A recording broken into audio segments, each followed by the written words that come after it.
Evo, en lep pozdrav vsem skupaj, vsem poslušalcem, poslušalkam in dobrodošli v novi epizodi našega popotniškega združenja.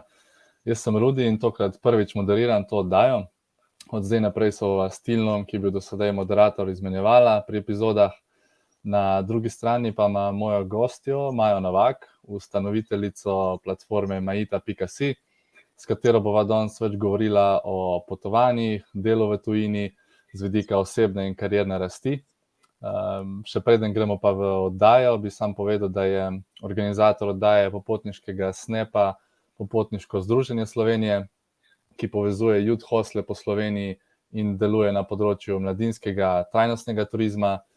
Eden izmed projektov organizacije je tudi spletna revija Globetrotter, ki je polna popotniških novic in nasvetov za bolj posebna in drugačna potovanja, o kakršnih bomo tudi govorili danes. Partner oddaje pa je tudi organizacija Mladi Maribor. In zdaj bi pa kar skočili v oddajo in na naš pogovor z Majo. Živjo, Maja, evo, kako si? Živjo, Rudi, jaz sem odlično. Tokrat se javljam iz Makarske, Dalmacije, tako da vam pošiljam malo sonca, ker sem slišala, da imate pri vas še kar dež, tako da evo, odlično sem. In pa najlepša hvala za povabilo, no, sem ful vesela. Ja, hvala tudi tebi, da si se odzvala in da bova zdaj malo zamenjala vloge, bom tudi jaz malo več spraševal. Ja, ker nazadnje sva se res v bistvu malo pogovarjala v mojem podcastu o bolj taki temi, NFT-je in kaj sva še imela, bolj te teme, tako da zdaj pa mislim, da bo tudi ena taka zanimiva tema in pogovor. Ja, sem prepričan, da bo. Evo, za začetek bi te sam tako prosil, da se malo predstaviš in poveš, čim se zadnje čase ukvarjaš, tako da poslušalci malo vidijo. Ok, ja, to je časa kar tako malo nehvaležno vprašanje, ker sem se nekako v svoji pa zdaj, kako ne rečem, kar nekaj 17-letni popotniški karieri, kako bi rekla, ukvarjala s tolikimi različnimi stvarmi. Tako da sem zdaj rekla, da bom opisala izkušnje tako, da sem se v bistvu po študentskem, v bistvu, ko sem diplomirala iz turizma in gostinstva, odpravila na leto in pol ali 2 leti dolg gap year, kjer sem se preizkusila v različnih delih v tujini, tako v ZDA, v kampu, kot na Novi Zelandiji v vlogi au pair, kar pomeni varuška. In malo sem tudi prostovoljno delala v Latinski Ameriki. Potem sem se pa, ker je namen gap yeara, da se malo najdeš in vidiš v bistvu, v čem si dober, sem se pa nekako usmerila v jahtno industrijo, to je delo na luksuznih jahtah in sem tam delovala 10 let, prvo kot stevardesa, potem nutricionistka in na koncu kot interior manager, tako da sem delala, tako kot vidite, različne jahte, recimo po Hrvaškem in po celem svetu, smo mi pač tisti, ki skrbimo za goste oziroma menedžiramo, da je vse tako, kot mora biti. In to sem nekako zaključila leto in pol nazaj in takrat sem ustanovila mojo platformo maita.si, kjer pa nekako želim mlade navdihovati nad delom v tujini, nad tem, da se mogoče vsaj enkrat v življenju ene take izkušnje udeležijo. Ne samo zato, da malo vidijo, kako je svet velik in koliko priložnosti obstaja v tem svetu, ampak tudi tako, da se malo bolj opogumijo, postanejo bolj odgovorni, samostojni in pa tudi dobijo neke delovne izkušnje, ki jih mogoče v Sloveniji ne morejo dobiti. Tako da to pa vse delam preko različnih sodelovanj z agencijami in pa vodim tudi svoj lasten podcast Potovanje in delo v tujini.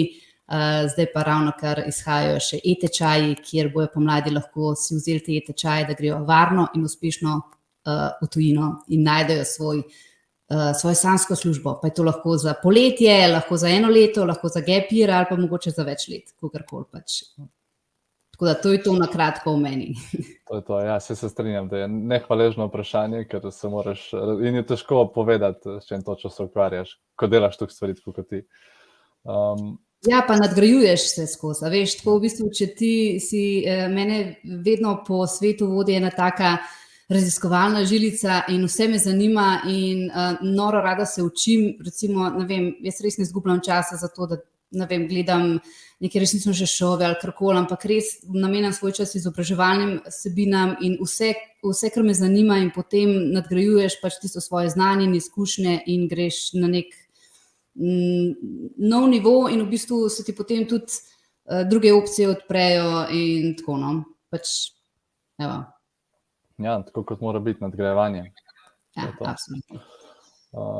Veš, kaj me zanima, ne? Če začneva s tvojim začetkom v bistvu, ne? Me zanima, zakaj si se za to odločila? Mislim, kaj je bil tisti povod za to? Kaj je v tebi to vzbudilo? Jaz pa hočem iti na gap year, jaz hočem iti v Južno Ameriko, hočem iti tja.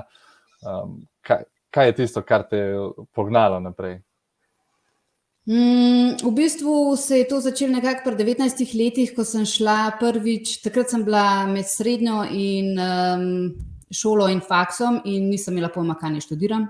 Tako, nihče se mi zdi na srednji šoli te ne zna usmeriti, oziroma če ti nisi rojen, že nekako, da ti veš točno, kaj boš v življenju počel in kaj te zanima, je taka nehvaležna naloga, da moraš malo raziskati, kaj te sploh zanima. Tako da takrat sem jaz kar naenkrat dobila idejo, jaz pa želim v Maroko na potovanje. In takrat sem našla eno sopotnico, ker nisem imela nekih prijateljev, ki bi šli z mano. To je bilo 17 let nazaj, ne? To je bilo veliko manj popularno in mainstream, kot pa danes, ko greš v Dubaj, Fly Dubai, ne vem, za vikend recimo. Ne?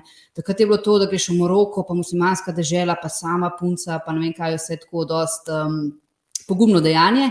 In sem našla preko foruma eno sopotnico in sva šle in takrat se mi dejansko odprl svet in sem rekla, jaz hočem več pač videti sveta, druge kulture, kulinariko, pač vse, kar potovanja prinašajo. In sem potem sicer z mojim prvim fantom precej potovala, mislim tako, kakšne evropske tripe delala. Potem, ko sem pa doštudirala, no, sva se pa pač s tem fantom razšla in takrat je bila idealna priložnost, da sem rekla, zdaj pa grem jaz v bistvu res v tujino, ne samo potovati, ampak tudi delati, ker sem pa želela dobiti tukaj tudi neke delovne izkušnje, ki jih, ne vem, v Sloveniji nisem, ker sem recimo pri 15 letih že začela delati in sem ogromno delala, vedno sem imela 3 službe in se mi zdelo, da sem že toliko stvari probala in mi nič več ni bilo tako zanimivo, tako sem rekla, grem v Ameriko delati kot camp counselor in potem se je ta zgodba kar naprej odvijala in pol au pair, Nova Zelandija, pol Latinska Amerika, natančneje Puerto Rico, Dominikanska, kjer sem opravljala prostovoljstvo in ne vem, potem ko enkrat greš iz svoje cone obdobja in potovati in na delo v tujino, se tudi sam veš, da ne obstaja nek plan ali pa pač to se kar samo od sebe odvija naprej in spoznaš kakšne ljudi, ki ti kaj svetujejo ali pa slišiš za kakšno novo idejo in bolj, ko si odprt in bolj, ko si pripravljen poskusiti te zadeve, bolj se ti na nek način ta gap year odvije. Ja, ena zanimiva stvar, ki si omenila in se mi zdi, da je dostikrat se to pojavi, ne, kot razlog za iti nekam ali pa razlog je povezana nekaj z ljubeznijo ali pa ko se ta ljubezen konča. Joj, kako imam jaz tako, z mladimi tako se slišim, oni so vedno tako, ali ne grejo ravno zato, ker so v vezi, ali pa grejo zato, ker pač so ravno kar zaključili, zdaj pa ta čas, zdaj pa res grem in pol je še malo ta heartbreak, se veš, pač tista prva ljubezen je zmeraj najtežja jo preboleti, pol se nekako že navadiš, ampak in pol ti tako, greš v sveti, to še malo pomaga preboleti te zadeve in pol vidiš, da sploh ni bilo tako hudo, ker si mislil takrat. Ja.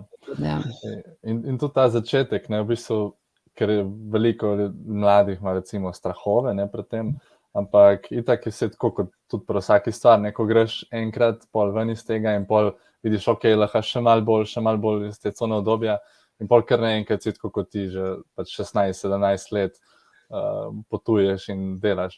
To se kar obrne verjetno tako hitro, ko enkrat dobiš ta zagon, ampak itak moraš ta prvi korak nekako narediti, ne. Ja, to si tako dobro povedal, pač čisto vsak začetek je tako malo scary, saj ne samo to, da greš v tujino, ampak karkoli začneš nov biznis, začneš nov, ne vem, podcast. Jaz recimo, pa sem veliko stvari že v življenju pač premagala in tako se mogla opogumiti, ampak ko sem jaz začela podcast oktobra 2021, mi je bilo tako, oh my god, jaz sploh ne vem nič od editiranja, od tega, kako goste povabiti, kakšne pogovore naj vodim in tako, čisto vsaka nova stvar je pač malo scary in glede na to, da se z mladimi veliko o tem pogovarjamo, koliko je teh strahov pa dvomov, bi jaz v bistvu sploh rekla, da najbolj pogosta dva sta da jih mogoče starši strašijo, a ne, to je najbolj pogost.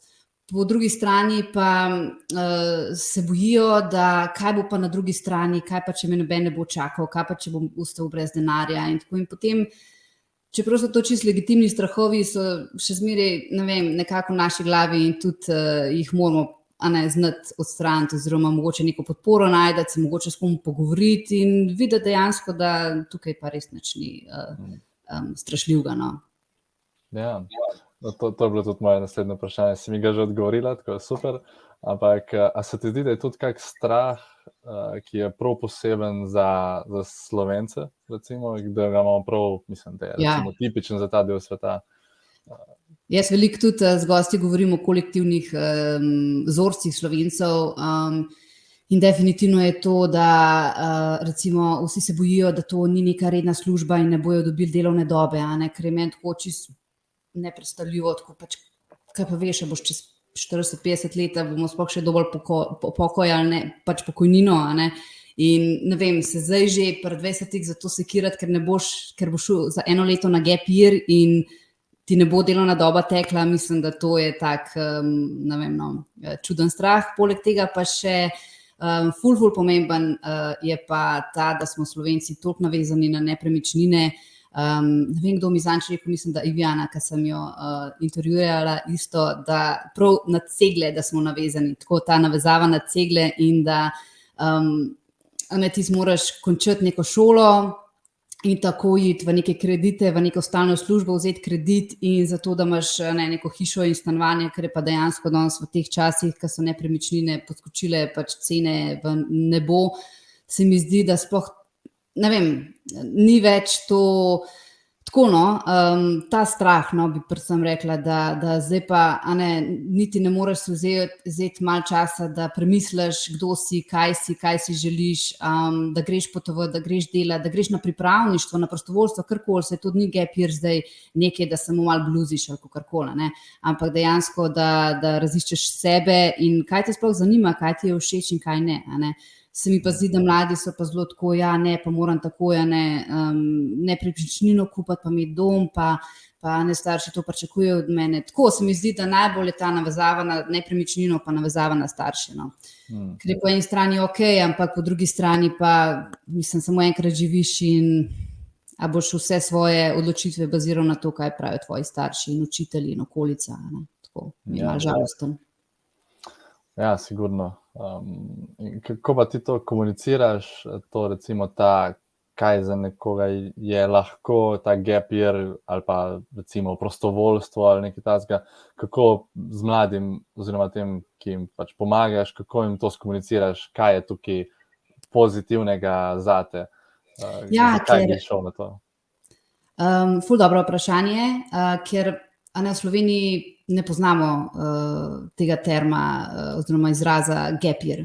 To mogoče lahko enačimo z pauziranjem. In pauziranje ima ful negativen prizvok, ker to pač si mislijo, da malo bluziš, pa tam sigurno neke droge jemlješ, pa se, ne vem, žuraš in vse to, ampak to je dejansko leto odmora, ki je v tujini ful bolj popularno, oziroma v tujini te celo na razgovoru za službo vprašajo, how did you spend your gap year? Kaj si ti delal v gap yearu, ker je to pomemben del tega izobrazbe oziroma odraščanja, da greš malo ven, da se malo najdeš in tako. Tako da, kako jaz komuniciram? Zdaj tako, delo v tujini jaz predlagam zato, da greš malo ven, sam zato, da vidiš, koliko je svet velik, da ta Slovenija je mogoče malo preveč omejena, ogromno imamo nekih strahov kolektivnih tukaj v Sloveniji, vsi smo tako zelo, pač samo one way je pa no other way. Medtem, ko greš ti v tujino, vidiš, da je toliko nekih mogočih drugih možnosti, pa opcij, pa ne vem, spoznaš ljudi in se ti kar naenkrat odpre toliko nekih drugih poti, poleg tega dobiš neko delovno izkušnjo in pa, ker si ti stran izven cone udobja in pa nimaš nekega starša ali pa prijatelja za poklicati, da mi pomagaj, moraš te težave dejansko sam reševati in predstavljaj si, se to ti veš, ker si občutil na lastni koži, koliko ti potem, ko rešuješ te težave, postaneš bolj samostojen, bolj odgovoren in koliko ti to potem za samo življenje doprinese. Ker tukaj ni, ker govorimo samo o potovanjih, je pa vsi se predstavljajo, da to grejo zik na Tajsko, pa tam pol žurajo, pa da ta Blue Moon party, pa ne vem kaj vse, ampak ni, to je v bistvu res toliko stvari, ki se ti zgodi lahko v tujini in kako ti na to reagiraš in potem na nek način tudi sam sebe na novo spoznaš zaradi tega, ker si v situacijah, ki jih v Sloveniji recimo še nisi doživel in moraš čisto drugače reagirati in pol vidiš, wow, se v bistvu pa sem samozavestna, ali pa se v bistvu pa znam rešiti ta problem, ker doma bi nekdo drug rešil ta problem ali pa bi, ne vem, krivdo na nekoga druga dal in to je to, tam si pa res odgovoren sam za sebe. Ali pa volonterstvo je meni odprlo ful oči. Jaz sem bila takrat v Dominikanski republiki, ki meji na Haiti. Haiti je ena izmed najbolj revnih držav na zahodni polobli. In takrat sem delala s temi prebežniki iz Haitija, ki so res v bistvu bili revni, nobene izobrazbe in sem jih učila angleščino in v bistvu te to tako prizemljite ta izkušnja. Pol, ko se vrneš domov, si tako eden izmed najbogatejših ljudi na svetu, ker dejansko si, mislim, da glih zanč, pa zdaj bom številke malo zamešala, ampak mislim, da če zaslužiš več kot 30 ali 40 tisoč evrov v letu, si že med top 10 ali med top 5 najbogatejših ljudi na svetu po zaslužku. Zdaj te cifre niso čisto točne, ampak tako, v bistvu koliko malo je treba zaslužiti, da si med top 10, koliko v bistvu drugih ljudi je, ki nima to, ampak ni zdaj to, da si ti boljši od njih, ampak zato, da v bistvu dejansko, ker se mi zdi v Sloveniji, ko tako gledam naokoli, vsi se pritožujejo, da nimajo dovolj, vsi stremijo k še bolj, vsi bi še bolj luksuzne avto, še to, pa v bistvu, ko pa prideš v eno tako deželo, ko pa nimajo nič od tega, ko nimajo niti izobrazbe, ko nimajo niti pasporta, da bi šli potovati v sosednjo državo, kaj šele na drugo konec sveta. Pa v bistvu postaneš ful tak, humble. Ne vem, ko je slovenska beseda za to in jaz kako? Ponižen, se mi zdi. Ponižen, skromen, ja, recimo, humble. In lanskrat, ko sem bila potem spet na Tajskem, jaz sem zmeraj v neki taki communityju, ki v bistvu sem z lokalci in ko sem prišla nazaj v Dalmacijo, kjer živim zdaj z mojim partnerjem, se mi zdelo, da živim v največjem luksuzu, tako pač imamo stanovanje s pogledom na morje, pipa, pač voda teče iz pipe in to je ta mind shift, ki ga dobiš in kar naenkrat nima več tistega, a veš, da si nezadovoljen ali pa da ne vidiš možnosti, tako se ti na ta način se ti spremenijo stvari in te obogatijo.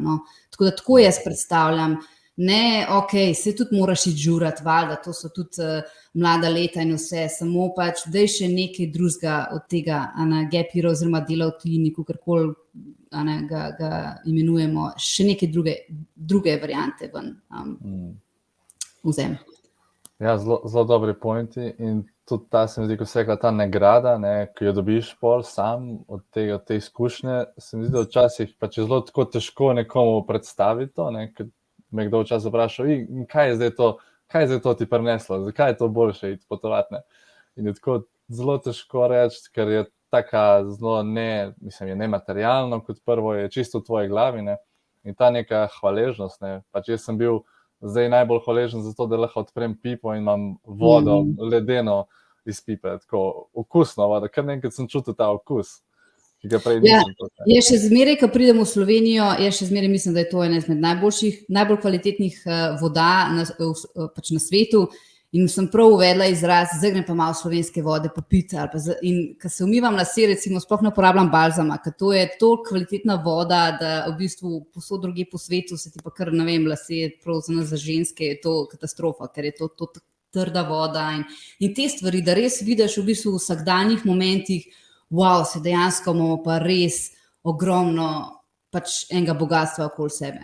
Čeprav vem, da ko si mlad, se jaz tudi 20 nisem ravno razmišljala o ful dober voda, ampak s časoma pa pol ugotoviš, da je to super. Ja, tako zelo male stvari v bistvu, ki niso na prvi pogled, kar vidiš recimo na Instagramu, kaj daje potovanja, pač tega ne vidiš tam, takih stvari, tako da zato je mogoče si težje predstavljati, kaj je pozitivnega v tem. Zelo težko je razložiti nekomu, ki nikoli ni šel potovati. Ja,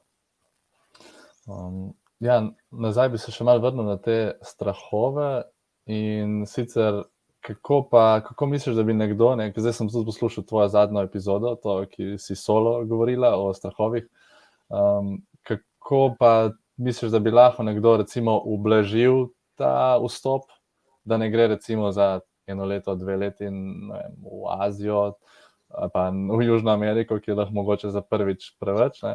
Ampak kako jim ti pol rečeš, kako bi lahko baby steps šli naprej, ne? A je to neka izmenjava ali kakorkoli?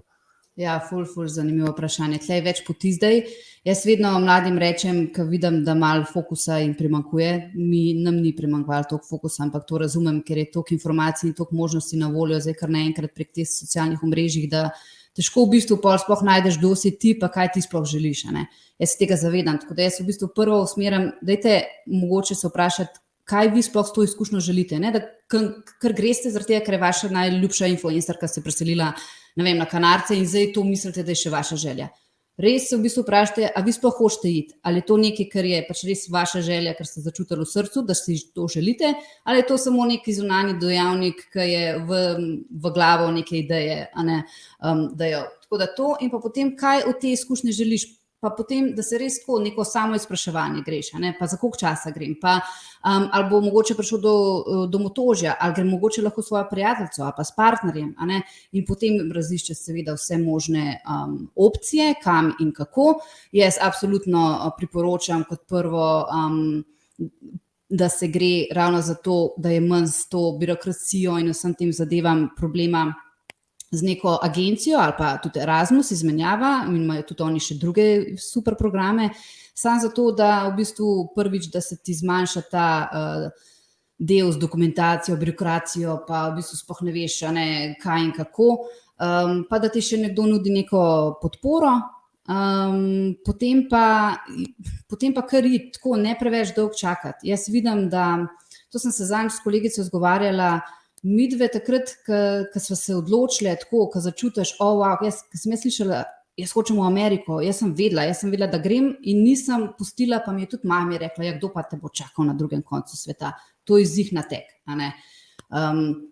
Ampak, ne vem, tukaj je potem, ali je tvoja želja, pa ta passion, močnejši kot pa strahovi. Če so strahovi preveliki, jaz še zmeraj pol svetujem, pol je bolj delati na teh strahovih, ali pa baby steps, ne vem, pet na neko izmenjavo, ali pa pet recimo, ne vem, tudi obstaja 1 mesec, da greš, ne vem, v Španijo, ali pa, ne vem, za au pair, ali kakorkoli so možnosti, ne takoj zdaj za 1 leto, čeprav ti enoletni programi so najboljši, a ne, ali pa za celo poletje, ali kakorkoli. Je pa škoda, da zdaj, ko si mlad, da ne izkoristiš tega, ker pol, ko si enkrat čez 30, nimaš več tega, niti potrpežljivosti, niti, ne vem, ne da se ti več toliko menjati okoli in je vse tako na easy in valjda, ali imaš pol družino, ali imaš že neke obveznosti, ali kakorkoli. In zamuditi ta zgodnja 20 leta bi bilo meni zelo žal, no, če imaš željo po tujini. Ja, se strinjam, čist. Ja, veš kaj, zdaj bi pa še malo na to, kako se zdi pa to po potovanju, ne? Kako ti vidiš te, mislim, zdaj sva že malo govorila o teh hvaležnosti, ampak ker so tudi izzivi, ne? Kateri se zdi, da so pa tudi izzivi, ko se vrneš nazaj, ker se mi zdi, da je kar čudno, mislim, čudno občutek je, ne, ko si sploh po dolgem času, ko priješ nazaj v nek komfort, ne? Kaj pol, ne? Kako se tudi mogoče si se ti soočala ali pa so se tvoje mladi, ki so tudi. Je bilo tebi zdaj čudno, ko si se vrnil? Kar precej, ja. Na kakšen način? Najbolj se mi zdi kulturno, tako ker pač res Južna Amerika in tudi Severna Amerika, kjer sem bil, res pač noč in dan se mi zdi od Slovenije, in sem rabil tako par, ne vem, kak teden, 2, da sem se navadil na to mirnost. Tako da je res vse bolj umirjeno in da res tako bolj, mogel sem se kar umiriti, no, tako, ker se mi zdi, da Južna Amerika sploh, ne, valjda tam je skozi dogajanje, akcija. Tako to, drugo pa čisto, da tudi kar naenkrat nimaš več tega, kar je tudi malo breme, ne, da si moraš skozi planirati potovanje sam in tako naprej, ne, da si kar naenkrat tako, wow, ok, tega ne rabim in se moraš pač kar malo navaditi, ali pa jaz sem recimo se zdaj bolj tudi kar naenkrat začel več časa nameniti tudi delu in vsem, ne, ker sem pač valjda več časa, ker ne planiram potovanj, tako da kar tak shift mi je bil, no. Ja, je. Absolutno je. Pol, ko se vrneš, zdaj tako, pač nekateri, ki se vrnejo, potem nadaljujejo naprej življenje, dobili so neko to izkušnjo, ki so jo rabili, dobijo nek dober job in super, a ne. Enem pa kar ne gre in se pol nenehno vračajo na ta dela v tujini oziroma potovanja in to kar traja in traja, kar je okej, ampak da niso samo to neke izkušnje non-stop, pač malo za en mesec tukaj, za 2 meseca tukaj, pač slej ko prej se je treba nekam usmeriti, a ne. Pri meni je bilo to recimo pri 24 letih, po gap yearu, ampak ravno zato mi gap year do tega pomagal, ne. Jaz sem pač imela izobrazbo in ogromno izkušenj v gostinstvu in turizmu in ta hospitality industry, plus vse zdaj, a ne, travel, te izkušnje, ki sem jih imela, in sem se jaz totalno našla v jahtni industriji in sem pač si zadala to pot, a ne. Tako da nekateri potem kar grejo od ene izkušnje do druge izkušnje, to pa tudi ni fajn, a ne. Eni pa v bistvu potem pridejo domov, pa so kar malo tako depresni, zaradi tega, ker se ne najdejo več doma, ker jim je mogoče okolje malo bolj preveč omejeno postalo oziroma bi še, a ne.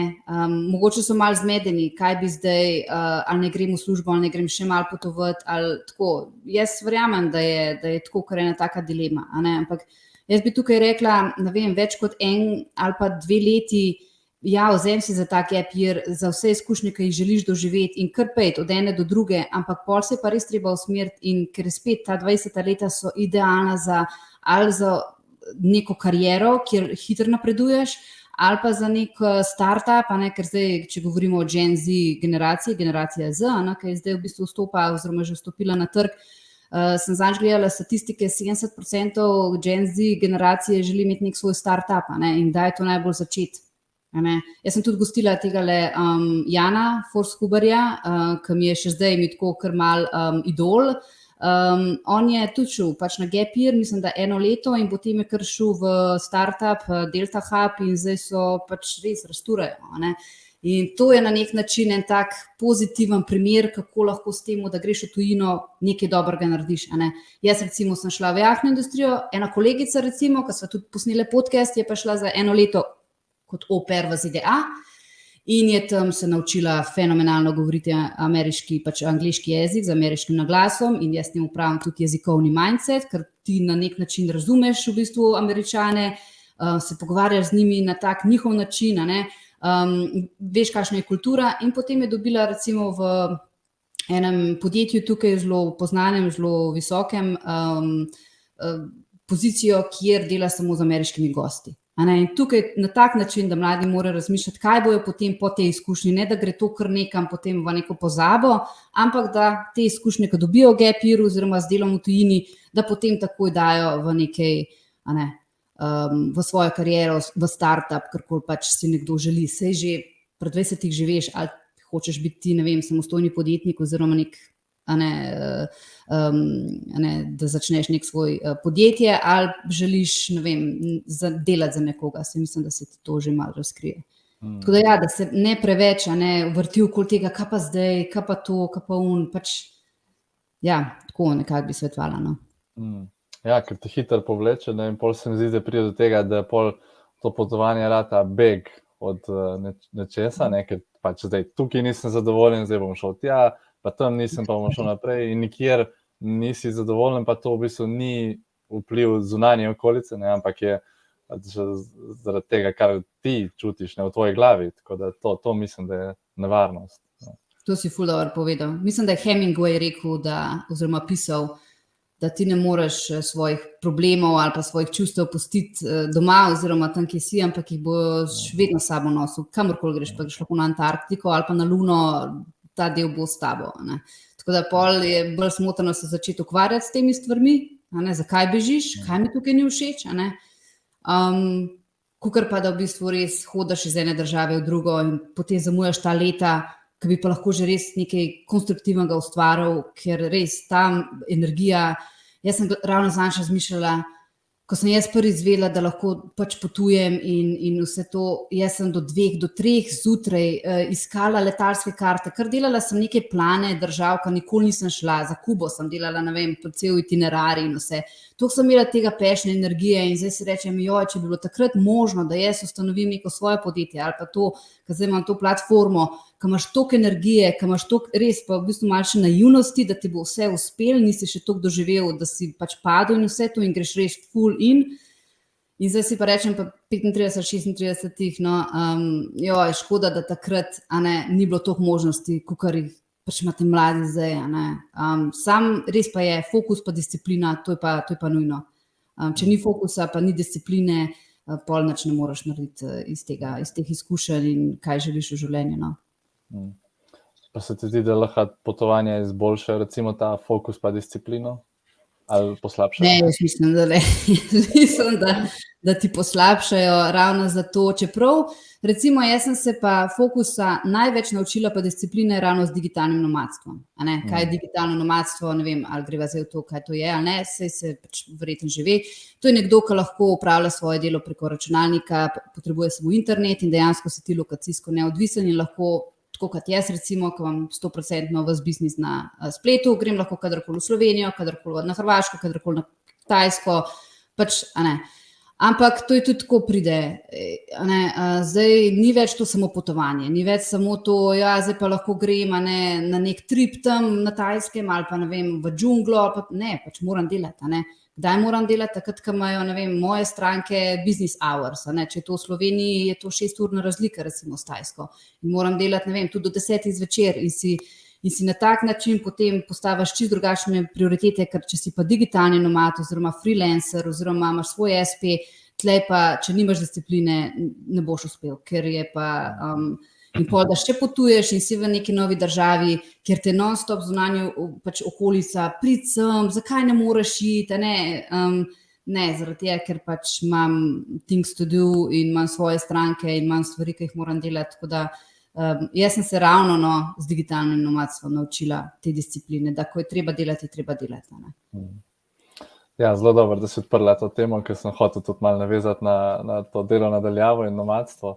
In ja, to lahko čisto potrdim, da tudi meni je dalo zdaj to veliko discipline za delo pa tega upravljanja svojega časa, rečemo, da se res moraš usediti in začeti splanirati, kdaj boš, ker je zelo težko, ko si recimo ali sam svoj, recimo, ko delaš kot freelancer, da si rečeš, hej, zdaj bom pa 6 ur delal in bom samo to delal in ne bom gledal social media, ne bom šel ven.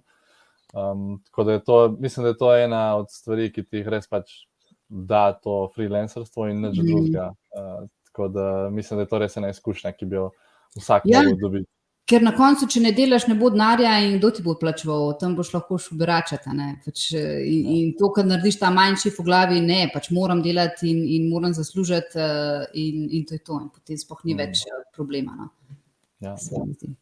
Ja, plus to, da vidiš, da se moraš, ko potuješ, obkrožiti tudi s takimi ljudmi, ki so isto delajo, so produktivni, ker tako, kot si rekla, te pol začnejo, če so tisti, ali so bolj backpackeri, turisti, te začnejo pol vabiti, hej, daj še ti z nami na ekskurzijo in tako naprej, in se pol počuti slabo, tako da moraš tudi to se res obkrožiti s takimi ljudmi. Ja, pa ful moraš komunicirati. Jaz tudi, recimo, ko sem bila na Tajskem, jaz sem puncam, recimo, ko se tako poznamo, ko hodimo na iste retrite in vse to, sem rekla, lejte, jaz delam od 8 do 12 in pol imam čas za kosilo, gremo lahko skupaj, kakorkoli, ampak ob 2 jaz spet začnem in delam do 7 in pol gremo lahko na večerjo in ne vem, večerno yin jogo in ne vem kaj vse. In potem, ko sem prišla iz tega, sem še delala recimo do 10, 11. In če ti ljudem poveš vnaprej, kako je tvoj urnik in vse to, bojo ful razumeli. Ampak se mi zdi, da ljudje kar ne upajo, ne vem, postaviti neke meje in pa reči, to tako je, ne želim iti, oziroma ne moram iti in pač, in pol dostikrat tudi oni ne razumejo, ja, zakaj pa ne, zakaj pa pol greš potovati, če pa itak pol sam delaš na potovanjih. Ja, ni to, to je samo, to sem zadnjič moji mami razlagala, ko ona rekla, jaz ne bi mogla biti v Dalmaciji, pa da moram zjutraj delati, pa da gledam v morje, to mi uniči cel pač ta počitniški vibe, ampak to sta dva čisto različna pogleda na to, Ti prideš v Dalmacijo zato, da 14 dni na leto uživaš na morju, jaz pa pridem v Dalmacijo zato, da ne vem, 6 mesecev na leto gledamo morje, medtem ko tipkam na računalnik, pa imam, ne vem, konzulting s strankami ali kakorkoli. In meni osebno je ta način veliko bolj všeč, verjamem, da tebi, mami, je pa tvoj način bolj všeč in z nobenim načinom ni nič narobe, sam pač drugačne prioritete in to mava, ne. Ja, ta miks, ne, se zdaj dogaja, mislim, se že dolgo časa, ampak zdaj še bolj, ne, ko delamo nadaljavo in če si freelancer, ta miks prostega časa in dela, ne, se je vse zblendalo skupaj. In je zdaj to, mislim, čist drugače tudi gledaš in na ta prostočasne aktivnosti in na svoje delo, ne. In se mi zdi, da je tako en tak zanimiv fenomen, ta digitalno nomadstvo in delo nadaljavo, ki vpliva na to, kako delamo v tujini in kako potujemo. In mislim, da v Sloveniji še malo manj s tem ukvarjamo, ne, ampak v Ameriki je pa to že čist tako kar normalizirano zelo. V Ameriki je to že 10 let čistko, sploh za IT sektor. Pri nas v Sloveniji tako vse, jaz pravim, da je vsaj 3 do 5 let Slovenija vedno za tujino. Ampak ja, zdaj v koroni se je to pokazalo, da se da delati od doma, ampak ni pa to za vsakega, absolutno. Ne. Pa še ena stvar je, ne, kako se je v bistvu zdaj tudi ta manjši malo zamenjal, ker naenkrat ni več samo Slovenija tvoja konkurenca na trgu dela, to je predvsem za mlade. Zdaj si ti v konkurenci s celim svetom. Se pravi, če ti v digitalnem marketingu delaš, moraš biti prekleto dober, ker kdo pač pa jamči, da bojo tebe zaposlili, ne pa nekoga tam iz, ne vem, Nigerije ali pa iz, kaj se vem, Čajne ali kakorkoli, a ne. Tako da še zato vedno pač rečem, če imaš neke izkušnje iz tujine, pa dobro znaš jezik in vse to, si veliko spet bolj globalno, a ne prisoten in kdo pa pravi, da boš potem, a ne v Sloveniji iskal šiht, zakaj pa ne nekje v Ameriki kot digitalni nomad ali pa kjerkoli na Kitajskem, kjerkoli po svetu, ko so te firme, ki omogočajo delo pač remotely, a ne. Ja, zanimivo in veš kaj me tukaj zanima, tvoje mnenje. Zdaj recimo na temo, da bo pač čez dalje več recimo Slovencev mladih imelo tako delo, remote in recimo živelo v obdobju svojega doma, ne, in delalo za neko tujo firmo. A se ti zdi, da se bo zaradi tega manj ljudi mladih pol odločali za iti v tujino, na neko delo, ali da bojo raje pol ostalo, ker že delaš za neko tujo firmo, ali kako se tebi zdi, da bo ta shift izgledal? Ma ne vem, čisto odvisen od vsakega posameznika, veš. Jaz recimo zdaj imam po skoraj 2 letih kar dosti tega digitalnega nomadstva in to, da delam skozi na računalniku in zdaj zaključujem to platformo, ne zaključujem z delom, ampak zaključujem z vsemi projekti, ki sem jih imela namen narediti na tej platformi in bo res to, kar sem želela pred letom in pol, ko sem začela s temu. In mi bo kar naenkrat ogromno odvečnega časa ostalo, a ne. In s partnerjem se že spogledujeva, da se nekam preseliva, kjer bova delala pač land-based business, se pravi v bistvu, da nisi na računalniku, ampak dejansko, ne, pač ne bom zdaj še javno govorila, ker dokler pač stvari niso saj malo tako, kot morajo biti, jaz ne rada govorimo naprej, ampak tako, ful pogrešam, a ne, da si pa ti skozi računalnikom, pa jaz tudi ful pogrešam ta stik z ljudmi, pa dejansko, da sem z njimi. Jaz zelo rada delam za klientelo, tudi, ki so malo bolj bogatejši, ker sem pač z jahte navajena. In tudi pogrešam ta del, zaradi tega, ker me na nek način ta delo z bogatimi ful inspirira, kako oni na veliko razmišljajo in kako je njim vse tako še bolj mogoče in tako, za njih res ta beseda nemogoče ne obstaja in spet, ko se obkroži s temi ljudmi, kar naenkrat še ti tak postaneš in mi to na nek način po tem času, ko sem bila res zdaj izrecno samo računalnik, delam to na platformi in mi to kar manjka. Tako da jaz mislim, da tudi mladi, ne vem, da se zdaj razmišljam pa, da se za celo življenje, da si doma pa delaš od doma, ne vem, če si tak človek, da ti to res paše, zakaj ne, a ne, pa da imaš potem družino, pa si lahko non-stop z družino oziroma, a ne rabiš dejansko iti od doma, ful dobro, ampak mislim, da od vsakega posameznika odvisen, a ne, ker tudi to ti na nek način potem je tako, a ne. Tudi nekdo, ki dela za neko firmo, kdo pa pravi, da bo do konca življenja delal, pač lahko 5 let delaš, potem pa spremeniš, pa greš na nek sabbatical year, pa greš spet, ne vem, na neko prostovoljstvo ali kakorkoli, ali pa greš, ne vem, Maja Fermer, recimo je s svojim možem pa hčerko, zdaj si, mislim, da pol leta vzela frej, pa je šla potovati po celem svetu, a ne. Ne pravim, da si to lahko vsakom pač privošči, ampak ona dva si lahko in so tako šli, a ne. Tako da, ne vem, mislim, da je čisto odvisno od posameznika, no. Ja, se mi zdi, da spet tisti, ki bojo bolj avanturistični pa hoteli raziskovati, ne, pa iti nekam pogledati druge kulture, bojo itak še zmeri šli, ne. Tako da je pa prednost, ja, ker se boš lahko vrnil in boš še zmeri imel tukaj neko delo, ki ga lahko opravljaš v tujini, pa boš imel to fleksibilnost, mogoče, da greš lahko kadarkoli na potovanja, ne. To je, se mi zdi, vrednost. To je, kar ti da, ne? Da v mladih letih greš na neko delo v tujino, gap year, potovanje, kakorkoli, ker enkrat vidiš, da je svet, prej si mislil, da je Slovenija velika, mislim, dobro, okay, res je majhna država, ampak rečemo, misliš, da je wow, ne, moram zdaj kar v Maribor, ne. Pol pa, ko vidiš, koliko je svet majhen na nek način, ko si lahko takoj, ne vem, v Ameriki, v Južni, ne vem, Afriki recimo, in vidiš, da v bistvu sploh ni nekih meja in si lahko ful fleksibilen in dejansko se tudi zdaj vse stvari s temi vizami ful spreminjajo, res to se je zgodilo zdaj v zadnjem letu na področju digitalnih, pač viz za digitalne nomade in zdaj res skoraj ni več nobenih preprek, ne, in si lahko praktično skoraj povsod. Ja. Ja, en izziv, ki ga vidim še tukaj je, ne, pa mogoče se ti tudi, če slišiš te izzive od teh, ki jim ti pomagaš, kako se v bistvu, ko prideš, ne, ker zdaj imaš recimo to fleksibilnost, da lažje potuješ, ampak nekako ta strah ali pa recimo ovira osamljenosti oziroma najti ljudi, s katerimi bi se rad družil, ne, kako ti to svetuješ, pa kako se ti zdi, da bi lahko to rešili, recimo kako se lažje spopasti s tem, ko pridemo pol nekam. Misliš z osamljenostjo? Ja, recimo, pa to, da se obkrožiš ne s takimi, da razumejo, kaj ti delaš in tako. A ti si se počutil osamljeno, ko si šel v Argentino? Osamljen ne v smislu, da ne bi imel ljudi za se družiti z njimi, ampak v smislu, da nisem takrat v Argentini najdel podobno mislečih, to bolj. In to mi je bil izziv, kako najti take, ki razmišljajo podobno kot jaz, oziroma bi se rad družil s takim, ne. Tako da to mi je bil izziv do Amerike. To sem v Ameriki najdel za 1 mesec in 1 teden, sem bil s podobno mislečimi v co-livingu, ampak do takrat sem bil pa tako, ok, si z nekom in potuješ z nekom, ker itak spoznavaš pač random ljudi, ampak ja, to mi je bil tak izziv, se mi zdi. Na kakšen način so pa v Ameriki bili isto misleči, zakaj, na katerem področju si to iskal, da razmišljate podobno, bolj na biznis oziroma tem področju?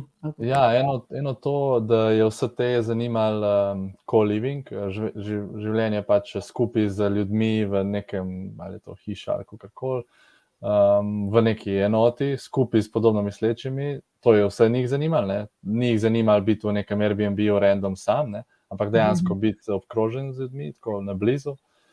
Zanimala jih je zelo narava in ta neka bolj periferna lokacija, ne. In vsi smo nekako malo vešči ali pa delali v blockchainu, kripto. Tako da to in tudi nek ta malo spiritualni vidik je bil podoben, se nas je malo to zanimalo in neke skupne navade in tako naprej. Tako da v tem smislu smo bili vsi podobni in smo se ujeli, recimo. Ja, se to je drugače zelo dober point, kar si izpostavil, a ne, ta osamljenost oziroma, da res ne najdeš ljudi. Jaz bi tukaj rekla, lej, osamljenost je ena stvar, ki moraš v življenju iti skozi. Jaz mislim, da bi vsak človek mogel nekaj časa preživeti sam s sabo, sam zaradi tega, ker verjetno tudi sam veš, koliko te to v bistvu povežeš samim sabo in da nisi odvisen od drugih in na nek način res v bistvu postaneš še bolj samostojen in odgovoren sam za sebe. Tako da jaz mislim, da je to, kljub temu, da je zelo nelagodna stvar, ki si jo vsi izogibamo, pa nočemo biti sami, to je eden izmed najbolj pogostih strahov, tistih res, ne, da bom ostal sam ali pa da me bojo vsi zapustili, ampak s tem se je treba soočati in polka naenkrat vidiš, da je čisto fajn biti sam s sabo, pač to premagaš. Potem pa, ja, da najdeš neke skupnosti, itak ponavadi greš v države, kjer boš najdel te skupnosti, oziroma tako, kot ti pač iščeš neke digitalne nomadske skupnosti ali pa blockchain, recimo za punce, ki grejo za au pair, ki jih imam jaz veliko, ne, v vsaki državi je neka au pair skupnost in pol se res te au pairke dobivajo in hodijo skupaj na večerje ali pa grejo skupaj na kakšne izlete in potem so si pač, a ne, se izmenjujejo izkušnje. Tako da vedno je neka skupnost, tako da jaz bi rekla, ja, prvič, itak se je treba naučiti v nekem obdobju življenja biti tudi malo sam, drugič pa vedno se najde neki ljudi, s katerimi pač podobno razmišljaš.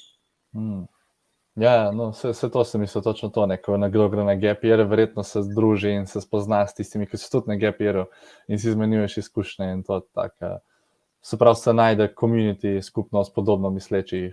Jaz sem imela drugačno izkušnjo. Jaz sem vedno imela ful ljudi okoli sebe, kljub temu, da sem sama potovala in sem jaz prav tako iskala, da me pustijo malo na miru, da sem malo sama s sabo. Ne.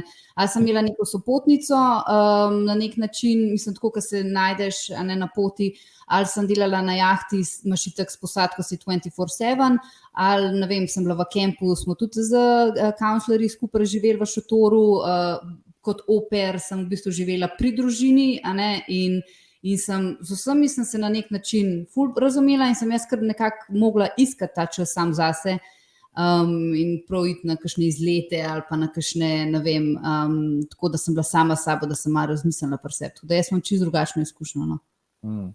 Ja, se strinjam, pa da moraš iti čez to fazo, kadarkoli v življenju, pač, da dejansko greš tja in si kar naenkrat sam. Tako, ni prijatelja, da ga lahko avtomatsko pokličeš, ampak moraš malo več truda vložiti, se mi zdi. Sej so, naprimer, skupnosti in karkoli, tudi te mednarodne, in moraš biti res zelo proaktiven in dejansko iti iz cone obdobja in iti na en event in tam pač govoriti z ljudmi, kar je lahko strašno. Tako. Ni kar tako, kot priješ v lokalen bar in boš tam najdel enega, ki ga poznaš. Mislim, v Sloveniji je že tako, recimo, v Sloveniji pa sploh s tem ogromno problemov. Jaz recimo, ko predavam ali na šolah ali v kakšnih tako organizacijah, pa so pol na vrsti vprašanja, pa nihče nič ne upa vprašati. Meni to ni jasno, tako pač toliko imaš, mislim tako, pa ne samo na mojem predavanju, ampak tako na splošno, a veš, tudi jaz, ki jaz hodim na predavanje ali pa že seminarje, pa sem tako jaz edina, ki imam tako 3, 4, 5 vprašanj, zakaj ne bi vprašala zdaj, ko lahko, in se mi zdi, da ta sramežljivost je res ful pogosta med Slovenci. Kar malo škoda, ker ravno pa takrat, ko se odpreš, pa ko navežeš neke stike z ljudmi, pravijo, da your net worth is your network. Tako da več, ko poznaš ljudi, boljše bo tvoje življenje. Ker doskrat me tudi to moram še povedati, Liza, ker sem pač odprla to temo. Me tako vprašajo, kaj je varnost za tebe, a ni varnost to, da zdaj jaz najdem enostavno službo, pa da sem zaposlen tam. Ja ne, pač te službe te kadarkoli lahko odpustijo, vržejo na cesto, noben te ne bo poklical, a so okej. To se je zgodilo v koroni, medtem ko pa če ti poznaš ljudi, ohranjaš dobre stike z bivšimi delodajalci ali pa mentorji, učitelji, kakorkoli, imaš pa vedno v telefonu 4 do 5 kontaktov, ki jih kadarkoli lahko pokličeš, da ti dajo službo, ali pa imaš toliko izkušenj, da znaš sebe, ne vem, prepoznati in imaš stike in znaš narediti ali nek biznis ali nek dogovor, kakorkoli, in to je za mene varnost, ne pa varnost za to, da ti nekdo podpiše, ne vem, nek pogodbo za nedoločen čas. Tako, to sem mogla še noter dati, ki je glih fajn padal. Ja, ful pomembno. To je zadnjič smo glih gostili enega podjetnika, Domna, na turistiki, in je glih to omenil, da ko smo malo je govoril o haslanju, kot podjetnik, in v bistvu rekel, da nekako haslanje, da je to, da si odpiraš vrata pri različnih ljudeh, in to boš sam naredil, če boš šel ven iz cone obdobja ali pa ven iz svojega domačega kraja in tudi v tujino, ker zdaj, kot si prej omenila, je tudi cel mednarodni trg dela, je tvoj trg dela, ni samo slovenski. Tako da tudi, če ne najdeš recimo službe v Sloveniji, ki ti ustreza, pač lahko greš tudi v tujino, iskati in fizično in digitalno zdaj, kar je pač prednost, da niti ne rabiš fizično se odpraviti, ampak ja, definitivno je to močno. Ja, ful dober point, ne bi nič dodala. Super. In ko si glih govorila že o vprašanjih in o Slovencih, ki ne postavljamo vprašanj, smo zdaj dobili 2, se mi zdi. Yes! Vi ste res netipični. Tako da, evo, a ga vidiš tudi ti? Kako je s previdnostjo na tovrstnih potovanjih, na kaj treba biti pozoren? A je to pravilno vprašanje? Ja, to je to. Ja, to je spet, to je najbolj pogostejše vprašanje, kako je z varnostjo, kaj če se mi kaj zgodi. Zadnjič je bilo eno vprašanje na au pair eventu, kaj zdaj s temi streljanji na šolah v Ameriki, in to je bilo ravno preden se je to zgodilo v Beogradu in sem jaz takrat rekla, se je vprašanje, kdaj se bo to pri nas začelo pa to je bilo malo tako v šali, pol je bilo pa čez en teden. Tako da se mi zdi, da Slovenci ful na tem področju, kot da je tujina zdaj, a priori, ko greš v tujino, bo pa nekaj šlo narobe ali pa nekaj ne bo okej, Prav je, da se o tem sprašuješ, kako čim bolj poskrbeti za varnost, ker jaz ravno zdaj izdajam ful dober tečaj predpriprava na delo v tujini in potovanje, kjer grem ravno čez to, kar sem jaz doživela v 17 letih, kaj vse je šlo narobe, zgubiš bančno kartico, te ukradejo, ne vem, ostaneš brez vsega, ne vem, ostaneš brez prtljage in kaj od teh, ne vem, davčno rezidentstvo, vse te zadeve, gremo skozi v 7 modulih ravno zato, ker je to pomembno, da se dobro znamo pripraviti na potovanje. In tukaj je, če mi naredimo dobro predpripravo,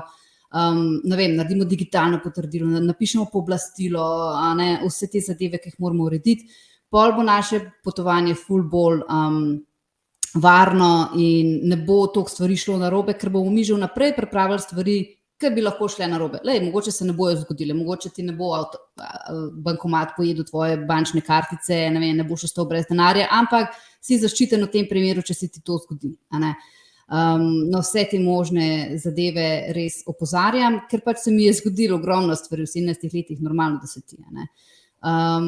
Tako da to bi rekla in pa predvsem ne razmišljati v tej smeri, da zdaj pa, če greš v tujino, se ti bo pa a priori nekaj zgodilo, če boš pa v Sloveniji, si pa v udobju.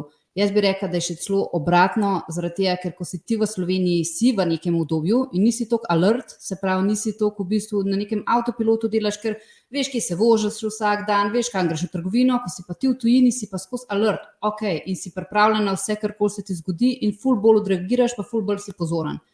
In jaz dostikrat povem to pač dosti žalostno zgodbo od mojih 4 prijateljih, ki so izgubili življenje in to v 4 različnih nesrečah prometnih, se pravi, vsak je bil posebej v avtu, v svojem, 5 kilometrov stran od doma, to je bilo tako neverjetno in to se je zgodilo v 2 letih sem pač 4 prijatelje izgubila, ki so imeli prometno nesrečo, samo zaradi tega, ker so pač doživeli prometno nesrečo po isti poti, ki so se vsak dan vozili, Jaz pa recimo, pa tukaj res trkam na les, po 17 letih potovanj in res nisem doživela ničesar, samo zaradi tega, ker sem bila non-stop previdna in res si v bistvu, pol je treba tudi malo pomisliti, dobro, ne greš alkoholiziran tam po nekih zakotnih ulicah, vedno imaš nekoga zraven, zdaj recimo, ko so socialna omrežja, ne daješ storijo gor, pa lokacije, pa vse te zadeve, to moramo biti previdni, tako da na take stvari treba paziti in pa predvsem razmišljati v smeri zdaj, pač ni samo tujina, zdaj bo pa terorizem, pa ne vem kaj vse, tudi v Sloveniji se marsikaj dogaja, ampak marsikaj sploh ne vemo, da se dogaja. Ja, se to tukaj ima veliko vpliv mediji, recimo, kar je bolj sicer prisotno v Ameriki, kar mi pravijo ameriški prijatelji, da koliko jim ameriški mediji opozarjajo, ne iti v Mehiko, je nevarno, In v bistvu je tudi v Ameriki isto se dogaja streljanja in tako jih odvračajo, da ne grejo v Mehiko. V bistvu je pač itak čisto lahko zelo varno. In še ena stvar je ta, ko si rekla, ta čutila, ki se ti vklopijo, se mi zdi to nekaj res unikatnega, kar se mi še ni prej zgodilo, preden greš pač nekam v reseno deželo ali Južno Ameriko ali Azijo, da se ti kar naenkrat vključi, tako malo bolj si alert, In kar naenkrat gledaš na vse stvari malo drugače, kar verjamem, da tudi je lahko prekomerno tudi ni dobro, če si skozi alert, ker nisi sproščen, ampak mislim, da je pa dobro do neke mere, da imaš to izkušnjo te pozornosti, ker pol tudi, ko priješ nazaj, tudi in bolj ceniš in tudi bolj si tukaj alert za nekatere stvari, ki mogoče prej ne bi bil, ki so samoumevne. Ja, ali pa recimo meni se je zadnjič ena zadeva zgodila tukaj v Makarski, ki je praktično, ne vem, zdaj moj dom, me je nekdo prvič v življenju zasledoval.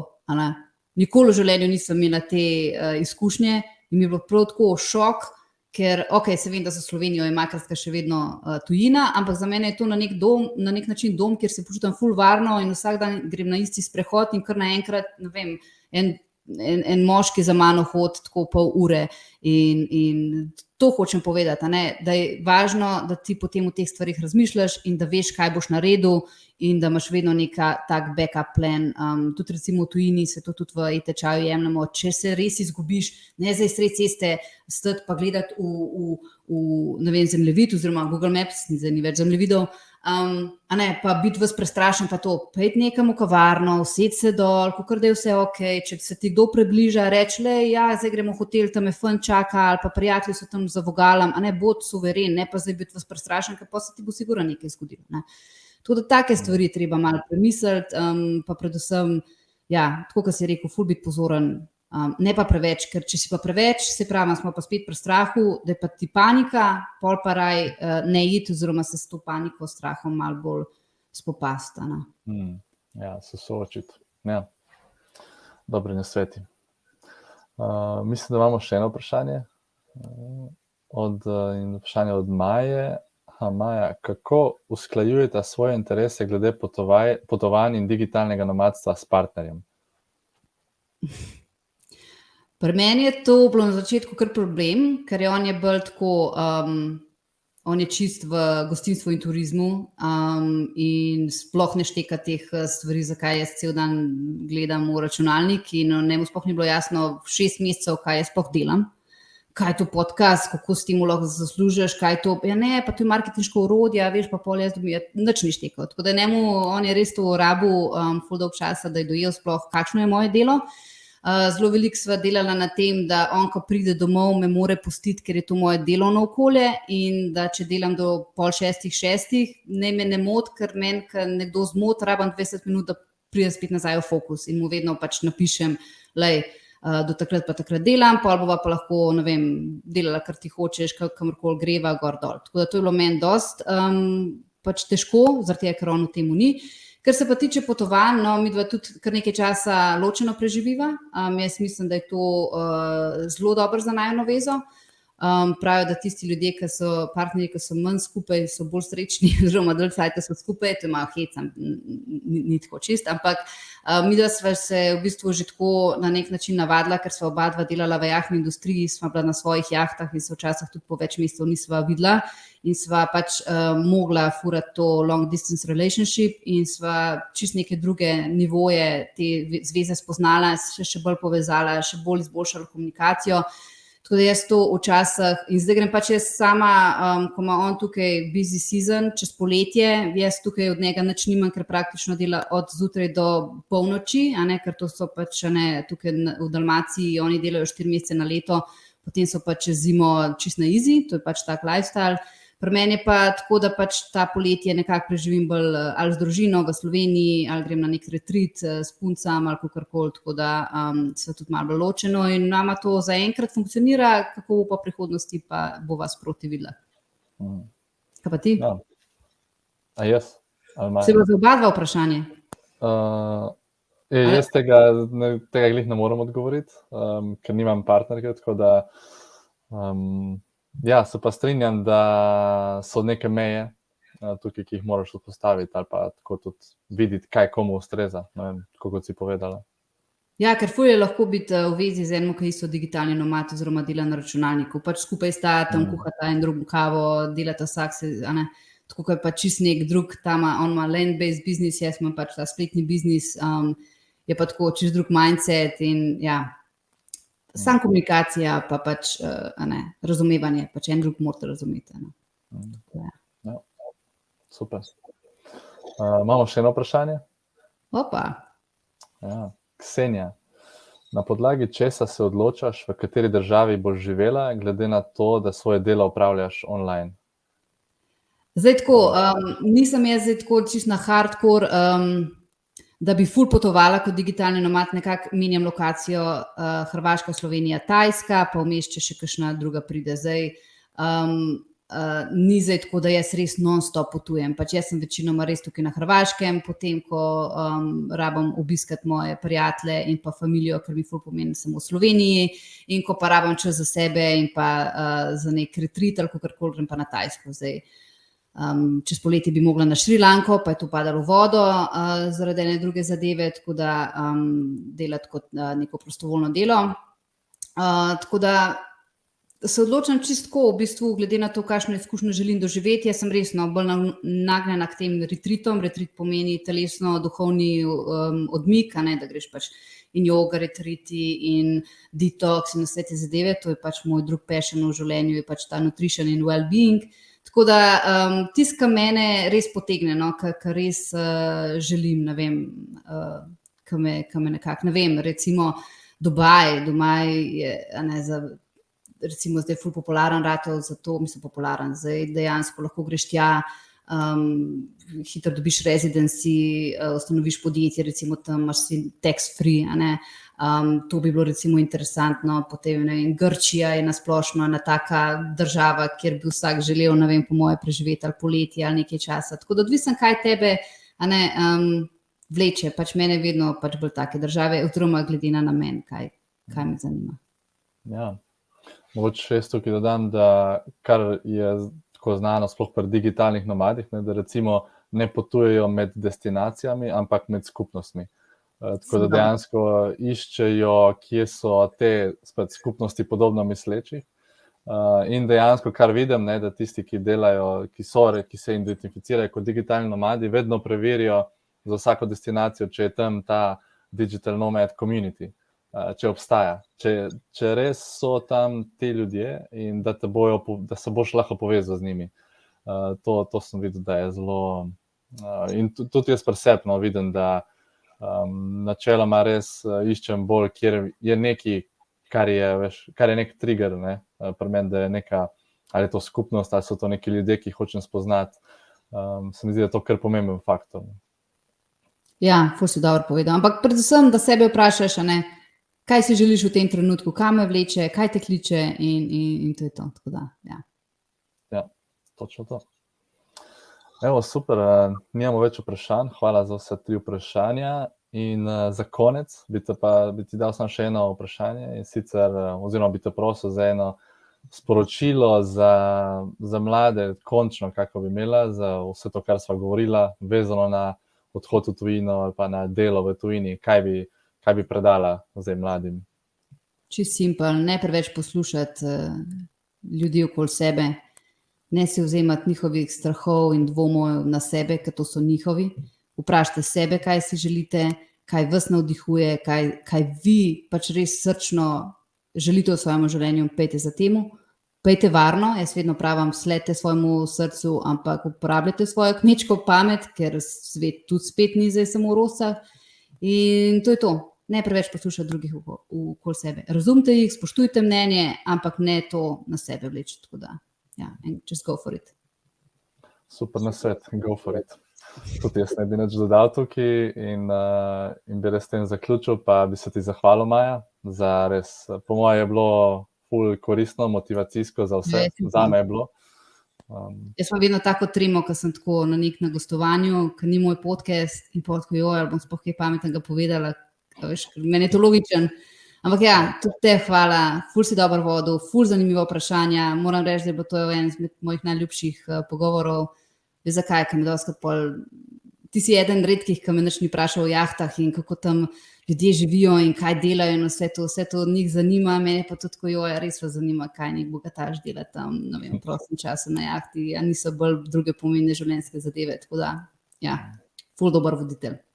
Ja, super, hvala za kompliment.